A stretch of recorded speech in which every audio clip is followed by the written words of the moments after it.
আমাদের মাননীয় প্রধানমন্ত্রী দেখবেন আমাদের ছাত্র দলের একটা ছেলে সে হলো সিএনজি চালায় 24-এর গণঅভ্যুত্থানে পতাকা উড়াইছে মিরপুরে খুবিয়াতে ওকে দেখে পরে 24-এর গণঅভ্যুত্থানে যারা সিএনজি চালায় সবাইকে উনি সিএনজি উপহার দিচ্ছেন আলাদা করে কোনো কিছু দেখেন নাই শেখ হাসিনা কোনো জবাবদিহিতা ছিল না তো জোড়াতালি দিয়ে চালায় নিত তখন ওই টকশোতে দেখা গেল একজন বড় আওয়ামী লীগ একজন ছোট আওয়ামী লীগ একজন মধ্যম মানের আওয়ামী লীগ তিনজনকে দিয়ে টকশো হইতো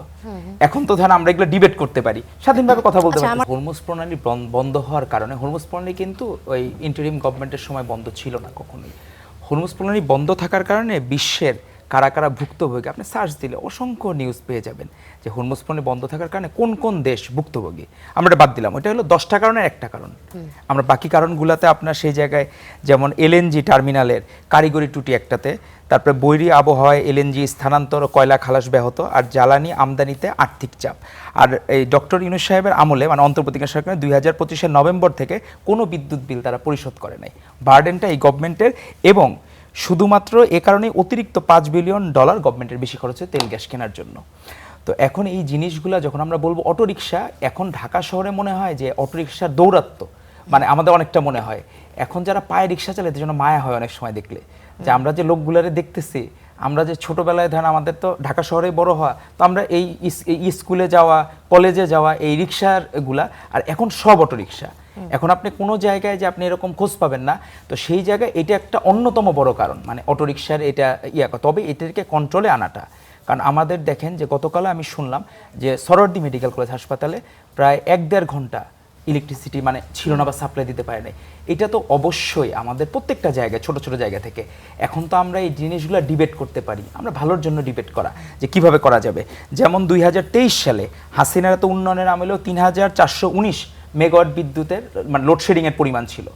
আমাদের 26-এ এসে 3757 এটা হলো 338 মেগাওয়াট মানে লোডশেডিং ওই 23 সালের তুলনায় আমি যদি 26 সালে এসে করি সেই জায়গায়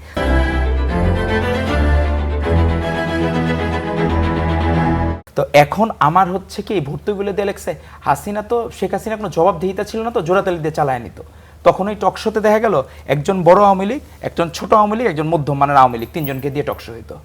এখন তো ধরেন আমরা এগুলো ডিবেট করতে পারি স্বাধীনভাবে কথা বলতে পারি আমার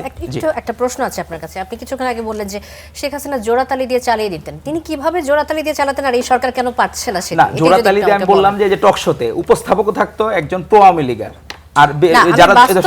হ্যাঁ মানে আমরা মানুষের কাছে আপনি এই জিনিসগুলো তো আসতোই না আপনি যে আমরা এই জিনিসগুলো নিয়ে কথা বলতেছি কি ভালোর জন্য কথা বলতেছি